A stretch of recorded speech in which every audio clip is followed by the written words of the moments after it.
Hi everyone, good afternoon. So today we're going to learn the new topic. It is descriptive text. Hari ini kita akan belajar descriptive text. But before that, ada beberapa jenis teks yang harus kalian pelajari selama kalian ada di SMP. There are some texts that you have learned in the senior high school. So first one, narrative text. We also have recount text. We also have procedure text or report text, and also descriptive text. We also have a recount text. Kita juga punya recount text yang nanti akan dibaca di kelas 8. Untuk hari ini kita akan belajar descriptive text. Kemarin 3 minggu yang lalu kalian sudah belajar tentang describing place, describing people, describing things or animals. Termasuk game yang minggu lalu yang mungkin agak tersendat. Dan semua itu sebenarnya adalah awal kalian untuk membuat descriptive text. Jadi sebenarnya descriptive text itu kalian sudah buat sebelum-sebelum ini di pelajaran-pelajaran yang sudah kalian pelajari selama 3 minggu terakhir. Tapi kalian belum membuat teks yang benar. Descriptive text-nya belum membuat descriptive text dengan struktur yang benar.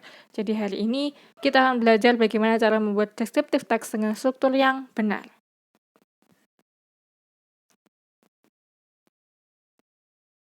This is definition and purpose. Definition itu maksud, purpose itu adalah tujuannya.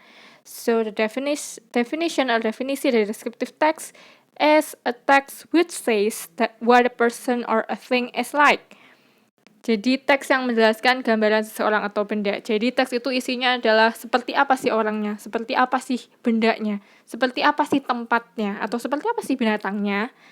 Itu definisinya. And the purpose is to describe and reveal a particular person, place, or thing. Jadi tujuannya adalah menggambarkan atau mengungkapkan orang, tempat, atau benda tertentu. Kemarin kan sudah belajar adjektifnya untuk describing place, describing people, and describing animal and things. Itu yang akan dipakai kalian untuk menulis descriptive text. Intinya, karena di sini purpose-nya adalah untuk menggambarkan atau mengungkapkan orang, jadi target kalian ketika kalian menulis teks deskriptif adalah kalian harus make sure the readers yang baca tulisan kalian, the readers who read your writing, itu mendapatkan gambaran yang jelas tentang apa yang kalian jelaskan. Jadi kalau misalnya kalian menjelaskan tentang teman kalian, berarti orang yang kalian jelaskan itu, orang yang baca tulisannya kalian, itu bisa mengimajinasikan, oh orangnya seperti ini yang dimaksud. Atau misalnya kalian menulis tentang benda, berarti oh bendanya yang dimaksud seperti ini. Mereka bisa dapat gambaran detailnya tentang apa yang kalian jelaskan. Kalau misalnya kalian the readers tidak mendapatkan gambaran detailnya tentang apa yang kalian jelaskan, berarti descriptive text kalian kurang. Ada yang kurang di situ yang harus kalian tambahkan. Jadi intinya harus bisa menggambarkan secara detail sehingga the readers who read your writing will get what you mean. Terus seperti apa mereka bisa imajinasikan gambaran orangnya, bendanya, tempatnya, itu mereka bisa imajinasikan. Kalau tidak, berarti dibetulkan lagi. Setiap teks itu punya strukturnya masing-masing. Seperti kalian kemarin di Bahasa Indonesia sudah menulis surat pribadi, surat dinas, dan surat-surat yang lainnya, itu kan ada strukturnya. Kalau misalnya strukturnya salah, ya berarti salah tulisannya. Sama seperti descriptive text. Kalau strukturnya salah, ya salah. Kemarin kalian sudah menulis beberapa descriptive text, but you're not writing it in a good structure, a good descriptive structure. Jadi strukturnya kalian masih banyak yang salah. Makanya ini saya jelaskan tentang strukturnya. Besok saat kalian diminta untuk menulis lagi teks deskriptif, silakan menulis dengan struktur yang benar. We have two structure, only two, seperti yang kalian tahu bahwa di kelas 7 kalian tense pun masih yang paling simple, termasuk teks ini adalah teks yang paling simple dari semua teks yang akan kalian pelajari di SMP. We only have two. The first one is identification. Identifies phenomenon that will be described. Jadi kalian jelaskan dulu apa yang mau kalian deskripsikan, nggak langsung.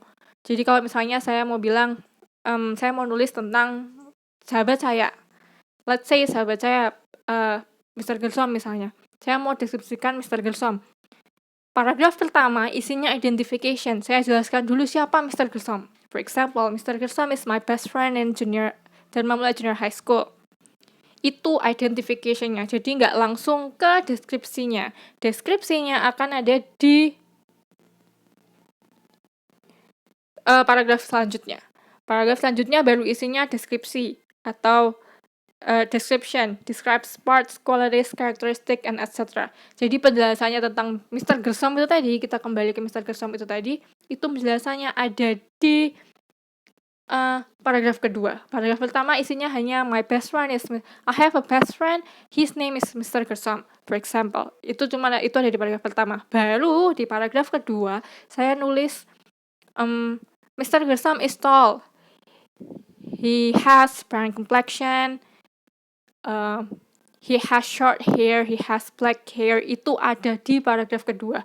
Jadi ketika kalian menulis teks deskriptif, enggak langsung tiba-tiba judulnya my best friend Mr. Gersom, terus habis itu paragrafnya langsung he has short hair, he has black hair, he has brown skin. No. Itu strukturnya sudah salah duluan. Jadi besok ketika kalian menulis deskriptif teks, tolong strukturnya harus benar. Ya, strukturnya ada 2. Lanjut. Selain struktur, di teks juga ada yang namanya language features. Jadi ada unsur kebahasaannya. Tidak semua teks punya unsur kebahasaan yang sama. Jadi yang dipakai dalam tatanan bahasanya itu berbeda di setiap teks. Termasuk descriptive text. Di descriptive text, we have specific participant. Jadi yang dibicarakan itu lebih spesifik. Misalnya seperti yang saya bilang tadi, my best friend Mr. Gersom. Yang saya bahas adalah Mr. Gersom. Spesifik. Atau my lovely cat. Berarti yang saya bahas adalah kucing saya, bukan kucingnya orang lain, bukan kucingnya tetangga saya, tapi kucingnya saya. Atau kita mau bilang Borobudur Temple misalnya. Candi Borobudur. Yang kita mau bahas adalah Candi Borobudur, bukan candi yang lain. Jadi partisipannya spesifik. Terus use adjective. Kalian kemarin sudah belajar adjektifnya, kata sifatnya untuk memperjelas bendanya. Misalnya saya bilang tadi Mr. Gersom black hair, he has black hair. Itu kan adjektif. Atau he is a handsome man, for example. Itu menjelaskan tentang bagaimana Mr. Gersom. Atau Borobudur Temple, it is the famous site in Yogyakarta, for example. Berarti kita tahu bahwa Candi Borobudur itu famous. Itu adjektifnya digunakan untuk hal seperti itu. Jadi kemarin adjektifnya yang sudah kalian pelajari untuk orang, untuk benda, untuk binatang ataupun tempat, itu akan dipakai di descriptive text. Next, use simple present. Simple present kita sudah baca dari semester 1. Jangan dilupakan. Harus benar-benar menguasai simple present sebelum kita ke tense berikutnya. Seperti yang saya bilang in our first meeting, I have said that simple present tense is the simplest tense that you will learn in this junior high school. Jadi ini adalah tense paling simple yang kalian pelajari selama kalian di SMP. SMA pasti juga akan belajar tense lagi, dan ini yang paling simple. Kalau misalnya kalian tidak bisa di tense yang paling simple, kalian nggak akan bisa ke tense yang berikutnya. Jadi use simple present tense tolong dipelajari. Semester 1 sudah saya ajarkan, semester 2 saya ajarkan lagi. Besok PAT ini juga akan keluar, jadi tolong dipelajari. Terus habis itu ya simple presentnya yang to be dan verbal itu ya, tolong dibuka lagi catatannya. Kemarin waktu kalian bikin PH2 itu juga beberapa masih pakai tenses yang lain. Simple present tense tuh hanya ada is, am, are, dan verb 1 yang ditambah s atau is. Do dan does. Jangan pakai did, jangan pakai when, jangan pakai gone, itu bukan simple present tense. Jangan juga pakai ing karena itu masuknya ke present continuous. Kita belum belajar itu. Present continuous akan kita pelajari di kelas 8. Untuk apa dan bedanya seperti apa itu nanti kelas 8. Jadi kita ke simple present-nya dulu. Jangan lagi ada saya lihat di besok PAT ada yang pakai verb 2 atau verb ing untuk case yang harusnya tidak pakai verb ing atau verb 2. Ya, pakai yang sudah kalian pelajarin dulu saja. Jadi pelajarilah itu sampai benar-benar kalian bisa istilahnya ngelotok di kepala itu simple present-nya, baru nanti kita bisa move ke tense yang lain. Kalau yang paling simple saja kalian nggak bisa, untuk ke next tense atau ke next grammar atau ke next text kalian nggak akan pernah bisa. Jadi yang awal, yang dasarnya itu tolong dipelajarin dulu, simple present tense-nya. Next, the last language features that descriptive text has is action verbs. Action verbs itu kata kerja. Jangan dilupakan, verbs itu kata kerja. Action verb berarti kata kerja yang kelihatan action-nya. Aksinya tuh kelihatan. For example, run, lari, itu kan kelihatan kata kerja, tapi kamu bisa lihat run itu seperti apa. Sleep itu seperti apa, walk itu seperti apa. Jadi kegiatannya itu kelihatan, aktivitasnya kelihatan, itu namanya action verbs. Dan biasanya di descriptive text itu pakai action verbs. Baik, itu ini adalah language features for descriptive text, ada 4 dipelajari. Jadi besok saat kalian menulis ini kalian 4-4-nya kalian aplikasikan di teks yang akan kalian buat. Mungkin nanti saat PAT pasti akan keluar. Jadi saat writing kalian harus mengaplikasikan 4 features ini, ya. Okay, this is the example of descriptive text. It's about George. Seperti tadi, specific participannya cuma 1 dan spesifik yaitu George. The first paragraph is the identification. Nggak langsung ke bagaimana mendeskripsikan George, tapi kita lihat dulu George itu siapa sih? Itu ada di first paragraph. Nah, itu dijelaskan di situ. George itu namanya George, tidak pernah bertemu, cuma punya picture-nya saja. Terus dia akan menjemput George di airport, itu ada di paragraf pertama. Baru di paragraf kedua itu baru dideskripsikan.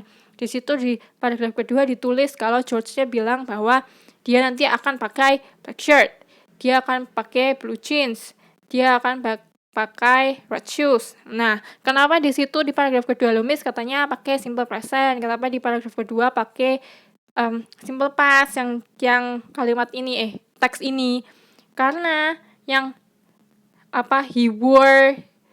he also brought itu dia memberitahu bahwa dia akan membawa itu sebelum dia terbang, sebelum dia naik pesawat. Jadi dia memberitahunya sebelum itu. Tapi he has 190 cm tall, thin body, his hair is red. Itu semuanya pakai simple present. Karena kenapa? Itu appearance. Itu penampilannya George. Penampilannya George gak akan berubah. Kalau tinggi 190 ya 190. Kalau kita bilang 5 tahun yang lalu dia tingginya 170, yaitu 5 tahun yang lalu. Itu akan pakai past tense. Tapi ini appearance-nya dia sampai sekarang yang saya tahu, sampai sekarang yang the writer-nya tahu, sampai ini ditulis, the writer-nya taunya bahwa George itu tingginya 190. Jadi makanya pakai simple present. Simple present itu kan sesuatu yang tidak berubah. Sesuatu yang jadi kebiasaan, sesuatu yang jadi habit, sesuatu yang sudah pasti, itu pakainya simple present. Dia sudah pasti tinggi 190, dia sudah pasti rambutnya merah, dia sudah pasti tinggi dan badannya kurus, dan dia juga punya kumis yang tebal, dia sudah pasti itu dia pakainya kan simple present. Tidak usah bingung-bingung kenapa ini pakai simple past. Kenapa di simple past-nya sih di atas? Kenapa nggak pakai simple present aja? Karena memang case-nya di sini dia harus pakai simple past. Tapi kalau misalnya karena kalian belum tahu bagaimana cara menggunakan simple past yang proper atau yang pas di dalam satu teks, better ketika besok nanti kalian ada writing text, kalian harus menulis writing descriptive text di PAT, pakailah simple present. Itu akan lebih aman.